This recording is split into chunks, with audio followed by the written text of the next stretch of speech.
Banyak perusahaan yang selalu bilang kalau iklan sudah jalan, berarti tidak perlu untuk ngecek atau evaluasi atau memantau hasilnya setiap hari. Namun, pada kenyataannya, iklan itu harus kita cek setiap hari dan harus kita analisa setiap hari, bahkan awal mulai kerja sampai jam berakhir kerja pun harus kita cek hasilnya seperti apa, jangkauannya berapa, kualitas kontennya seperti apa, dan kualitas lead-nya seperti apa. Akhirnya banyak perusahaan yang ketika beriklan dan mereka belum paham betul tentang meta ads atau beriklan atau digital marketing, mereka hanya istilahnya pasrah bongkoan atau tidak mengecek secara berkala hasil dan kualitas dari iklannya, yang berakibat ketika iklan itu jangkauannya luas, ketika iklan itu banyak yang menonton, tapi tidak ada hasil dari iklan, yang dalam artian tidak ada lead, tidak ada closing, atau tidak ada penambahan followers atau interaksi dalam kontennya. Nah, hal itu disebabkan karena apa sih? Nah, pada video kali ini kita akan membahas tentang konten yang viral atau jangkauan yang luas itu belum tentu menghasilkan. Ini berdasarkan dari pengalaman di tim Joglo Kauro menangani produk properti. Dan selamat datang di Joglo Kauro.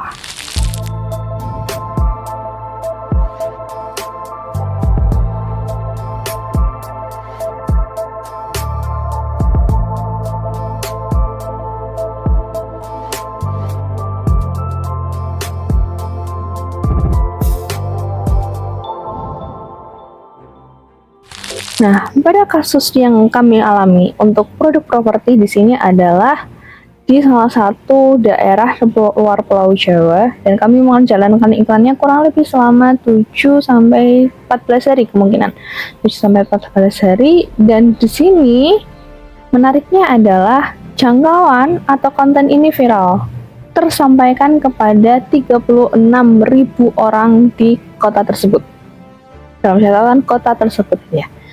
Nah, konten ini tersampaikan nih ke 36.000 orang. Tapi pada endingnya adalah yang chat ke WA itu hanya 9 orang. Mengapa ini bisa terjadi? Karena di sini goalsnya memang kami dan tim mencari tahu customer behaviornya orang tersebut itu seperti apa. Calon customer saya itu gimana kebiasaannya, apakah mereka familiar dengan landing page atau lebih familiar dengan media sosial lainnya. Nah, pada kasus ini kami melakukan iklan pertama diarahkan ke website atau ke landing page. Hasilnya adalah 36.000 orang itu yang masuk ke landing page ada 1.000 orang, ada 1.700 orang, tapi yang masuk ke WA hanya 9 orang. Apakah yang salah di kontennya? Apakah yang salah di produknya? Atau yang lainnya? Yang salah adalah di customer behavior-nya. Mereka, customer yang kita tangani ini, tidak familiar dengan website. Yang akhirnya apa? Ya udah, ketika masuk ke website, mereka tidak familiar dengan website, akhirnya tidak tahu chat ini harus kemana, atau konsultasi atau nanya-nanya ini harus kemana, meskipun di situ sudah ada tombol button admin, salahnya sudah ada tombol untuk konsultasi atau lain-lainnya. Namun pada kenyataannya, meskipun konten saya CTR-nya tinggi nih, sampai 4%, tapi yang klik ke landing page ada 1.000, tapi yang ke WA cuma 9 orang, nggak ada 1%-nya, ya akhirnya saya dan tim jelas akan merombak iklan itu. Ya, akhirnya konten atau iklan ini langsung kita arahkan ke WA. Dan hasilnya apa? Hasilnya adalah setelah kita ganti dari yang awalnya tujuannya ke landing page, kita ganti ke WA langsung, ternyata lead-nya langsung meningkat. Bahkan, alhamdulillahnya, saking hot prospeknya ini nih, pola iklannya ketemu, ada yang langsung mau ambil 4 tanah kafling di daerah tersebut. Yang artinya apa? Ketika kita mengiklan, kita beriklan di meta atau sosial media, kita harus memahami dulu customer behaviornya itu seperti apa. Ketika kita beriklan, tapi kita tidak tahu customer behaviornya atau customer journey-nya seperti apa, ya kita akan kehilangan momen nih, kita akan kehilangan data bagaimana kebiasaan dari market kita, dan akhirnya ketika produk ini winning atau iklan ini winning, kita tidak bisa men-scale up atau menduplikasi ke produk yang sama atau ke bisnis kita juga. Nah, akhirnya ketika kita tidak memahami tentang pola iklan, pola analisa iklannya, ya jelas kita tidak akan bisa melakukan hal yang sama kepada produk lainnya. Ya, akhirnya akan kerepotan sendiri nih sebuah bisnis kalau kita tidak tahu bagaimana cara mengevaluasinya dan cara menganalisanya. Nah, poin yang ingin Lesya sampaikan di sini, poin yang ingin Lesya sharingkan di sini adalah bahwa ketika kita mengiklan, entah itu di Google Ads, sosial media, TikTok Ads, atau yang lain-lainnya, kita harus punya yang namanya basic skill dalam analisa. Basic skill dalam mengetahui customer kita itu seperti apa, kebiasaan customer kita itu seperti apa.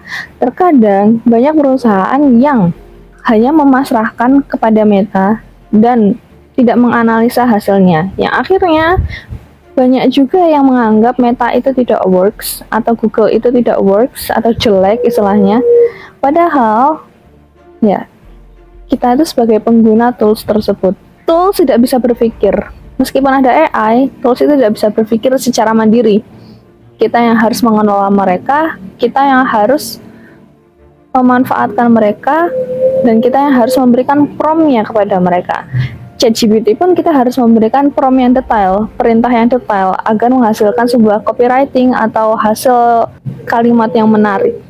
Nah, apalagi Meta itu hanya sebuah tools yang membantu sebuah bisnis untuk memperluas, menambah orang yang tahu tentang bisnis tersebut atau produk tersebut. Jadi, ketika kita beriklan, Anda beriklan, tim Anda beriklan, bisnis Anda mulai iklan, jangan memasrahkan 100% hasilnya kepada Meta.